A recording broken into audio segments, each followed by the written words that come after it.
चलिए आज आपको उस हर्षा रिछारिया की कहानी से रूबरू कराते हैं जो अपने ग्लैमरस लाइफस्टाइल को छोड़कर आध्यात्म की ओर आ गई है। लेकिन अचानक से ऐसा क्या हुआ कि उन्होंने कुंभ छोड़ने का फैसला कर लिया। हर्षा रिछारिया की कहानी एक प्रेरणा है कह सकते हैं उन लोगों के लिए जो सही रास्ता ढूंढ रहे हैं, जिन्हें मार्गदर्शन की जरूरत है, जो जीवन में बदलाव की तलाश में है। एक टाइम ऐसा भी था जब वो बहुत ही ग्लैमरस दुनिया में जिया करती थी। सोशल मीडिया इन्फ्लुएंसर थी, वो मेकअप आर्टिस्ट थी और इसी के तौर पर उन्हें पहचान मिली हुई थी। लेकिन इस पहचान से ऊपर उठते हुए हर्षा ने आध्यात्मिकता को अपनाया और महाकुंभ 2025 में उन्होंने अपनी उपस्थिति से सभी को हैरान कर दिया। प्रयागराज के नगरी में जब हर्षा रिछारिया साध्वी के रूप में घूम रही थी तो लोग उन्हें पहचान कर या लोग उन्हें देखकर ये कह रहे थे कि ये सबसे सुंदर साध्वी है। उनके गले में रुद्राक्ष की माला थी, माथे पर तिलक थी और ये उनकी नई पहचान बन गई थी। महाकुंभ में आस्था की डुबकी लगाने और अपनी आध्यात्मिक यात्रा की शुरुआत करने के लिए हर्षा रिछारिया ने पूरी दुनिया से ग्लैमर और शोहरत को पीछे छोड़ दिया। महाकुंभ में आए लोगों ने साध्वी के रूप में उन्हें पहचानना शुरू कर दिया। लेकिन हर्षा ने ये क्लियर किया है कि वो साध्वी खुद को कहलाना पसंद नहीं करती हैं। ना वो साध्वी है, ना उन्होंने कोई साध्वी की दीक्षा ली है ऐसा वो खुद कहती हैं, और ना ही उनका कोई संस्कार ऐसा हुआ है। और वो अपने आप को एक शिष्य मानती हैं जो अपने गुरु से मार्गदर्शन प्राप्त करती रहती हैं। हर्षा ने अपने इंस्टाग्राम पेज पर अपनी कई भूमिकाओं का उल्लेख किया है, जिसमें anchor, makeup artist, social activist और ट्रैवल व्लॉगर शामिल है। उनकी सोशल मीडिया लाइफस्टाइल में एक बदलाव आया है क्योंकि वो लोगों को एक नई दिशा में ले जाने की कोशिश कर रही है। उन्होंने बताया कि महाकुंभ में आते ही उन्हें सोशल मीडिया पर अलग अलग टैग दिए जा रहे हैं, जैसे सुंदर साध्वी और महाकुंभ जो है महाकुंभ की वायरल साध्वी। लेकिन हर्षा का ये मानना है, वो ये मानती है कि जो इंसान है उसको अपनी सही पहचान होना बहुत ज़रूरी होती है। इस टैग से उनका सोशल मीडिया फॉलोइंग बढ़ा तो है, लेकिन इसके साथ साथ उन्हें कई जो है नेगेटिव कमेंट्स का भी सामना करना पड़ रहा है। कुछ लोग सवाल उठा रहे हैं कि वो साध्वी कैसे बन सकती है, लेकिन हर्षा ने इसका जवाब देते हुए कहा कि ये मेरी यात्रा है और मैं इस रास्ते पर संतुष्ट हूँ, मैं साध्वी नहीं हूँ। उन्होंने पहले भी कहा था। महाकुंभ के दौरान हर्षा ने ये भी कहा कि लोग उनके पुराने वीडियो और उनके पहनावे के लिए उन्हें ट्रोल कर रहे हैं। हालांकि उन्होंने इसका पॉजिटिव रूप में सामना किया। हर्षा का मानना है कि ये बदलाव जीवन का हिस्सा है और लोग इस बदलाव को देख सकते हैं। उन्होंने कहा कि वो अपनी पुरानी तस्वीरों को डिलीट नहीं करती क्योंकि ये उनकी यात्रा का हिस्सा है और आज जो वो जीवन जी रही हैं वो पूरी तरह से एक नई दिशा है। ग्लैमर वर्ल्ड से आध्यात्म की ओर हर्षा का रुख कैसे हुआ ये बताते हैं आपको। इसके बारे में हर्षा ने साझा किया कि उन्होंने अपने जीवन में सुकून की तलाश की। वो भौतिक चीजों को पीछे छोड़कर मन की शांति कह ले या आंतरिक शांति कह ले, उसके रास्ते पर चली गई। उनका कहना है कि मैंने वो सब कुछ छोड़ दिया जो पहले बहुत ज़्यादा ग्लैमरस था या उन्हें आकर्षित करता था। अब मैं सिर्फ अपने गुरु के मार्गदर्शन में साधना करती हूँ।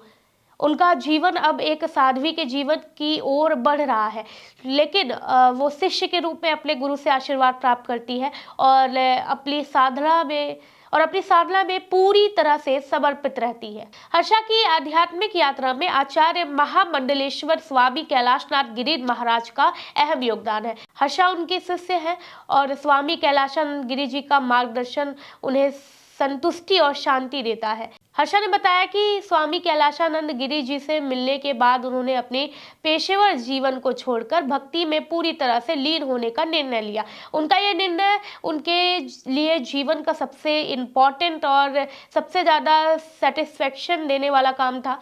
हर्षा का जीवन एक एग्जाम्पल है कि इंसान को हमेशा पहचान और अपने रास्ते का चुनाव खुद करना चाहिए। वो आज भक्ति में पूरी तरह से डूब चुकी है और लोगों को ये संदेश देने की कोशिश कर रही है कि किसी भी रास्ते में किसी भी रास्ते से भगवान की ओर बढ़ा जा सकता है। हर्षा का जीवन ये दर्शाता है कि भक्ति और ग्लैमर दोनों के बीच कोई विरोधाभास नहीं है। वो जहाँ भी है अपनी आध्यात्मिक यात्रा पर विश्वास रखती है और अपने जीवन को एक नई दिशा दे रही है। उनकी सोशल मीडिया पर 1.3 मिलियन से ज्यादा फॉलोअर्स है और वो अपनी यात्रा को साझा करने के लिए इंस्टाग्राम का उपयोग करती है। हर्षा का कहना है कि आध्यात्मिकता को अपनाने से उन्होंने अपनी पुरानी तस्वीरों और वीडियो को हटाने का नहीं सोचा। वो ये मानती है कि उनकी यात्रा का ये हिस्सा है। लोग जो है वो उनके पहले की जर्नी और अभी जो है जो वो है उसे देखेंगे और कहाँ से कहाँ तक वो आई है, ये उनके पूरे जीवन की जो फोटोग्राफ्स जो उन्होंने डाली है ये उसको डिस्क्राइब करता है, इसलिए उन्होंने हटाया नहीं है। लेकिन हर्षा रिछारिया हाल ही में कुछ ऐसा हुआ था उनके साथ कि वो अचानक फूट फूट कर रोती हुई नजर आई थी। उन्होंने महाकुंभ छोड़ने का भी फैसला कर लिया और इस फैसले के पीछे बहुत सारे कारण बताए जा रहे हैं, जिनमें से एक बड़ा कारण है उनकी छवि पर असर होना। हर्षा ने सोशल मीडिया और कुछ चैनलों पर आरोप लगाया है कि उनके साथ नेगेटिव व्यवहार किया गया है, नकारात्मक व्यवहार किया गया है और कहा गया है कि उनके गुरुदेव स्वामी कैलाशानंद गिरी महाराज को भी अपमानित किया गया है। ये कहा जा रहा है उनकी तरफ से। वो ये सब सहन नहीं कर सकती थी और अब उन्हें ये महसूस हो रहा है कि महिलाओं के बारे में बिना सोचे समझे कुछ भी कहना ठीक नहीं है।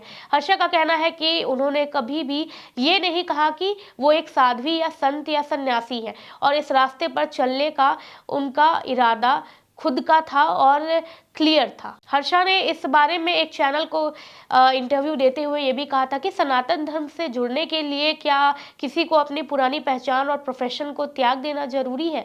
उन्होंने ये भी कहा कि उनका शादी और बालों का मुद्दा देश भर में बहस का विषय बन गया है, जबकि उनका मुख्य उद्देश्य तो सिर्फ भक्ति करना है।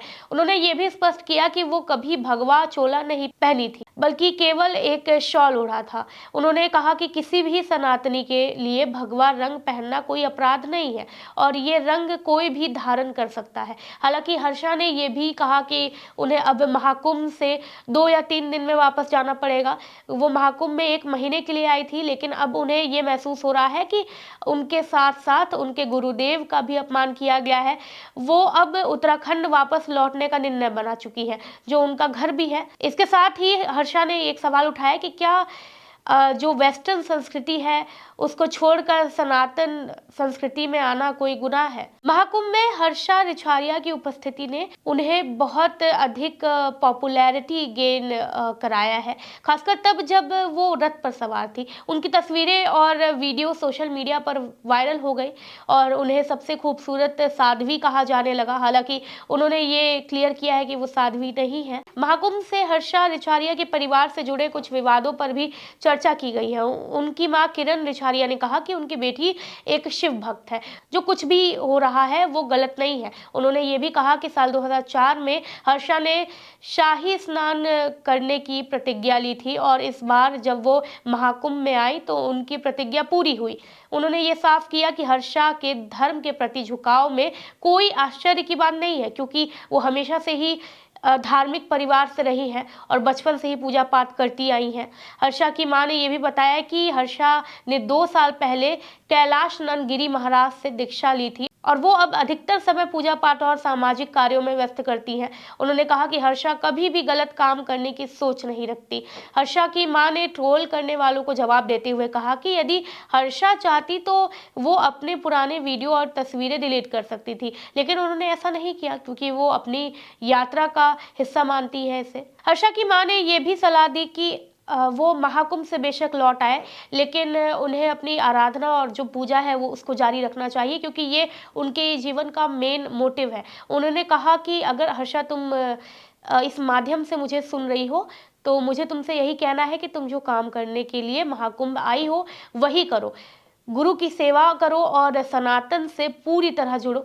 तुम्हारे काम को एक दिन सभी सराहेंगे। पूरी घटनाक्रम में हर्षा रिछारिया के जीवन में एक नया मोड़ आया है और वो अब पूरी तरह से भक्ति में समर्पित हो चुकी है। उन्होंने सोशल मीडिया पर इस यात्रा की झलकियां साझा की है, जो उनके लाखों फॉलोअर्स के लिए एक प्रेरणा का स्रोत बन चुकी है। आपको ये वीडियो कैसी लगी और आप इस बारे में क्या सोचते हैं? क्या हर्षा ने सही किया? क्या उनका सवाल जायज़ था कि अगर कोई वेस्टर्न कल्चर से वापस अपने रूट्स की तरफ आना चाहता है, तो क्या ये सही है? इस तरीके की चीज़ें उन्होंने कही है, इस बारे में आप क्या सोचते हैं? अपनी प्रतिक्रिया ज़रूर दें और वीडियो अच्छी लगी हो तो इसे लाइक करें, चैनल को सब्सक्राइब करें। मैं हूँ कृति मिश्रा, धन्यवाद।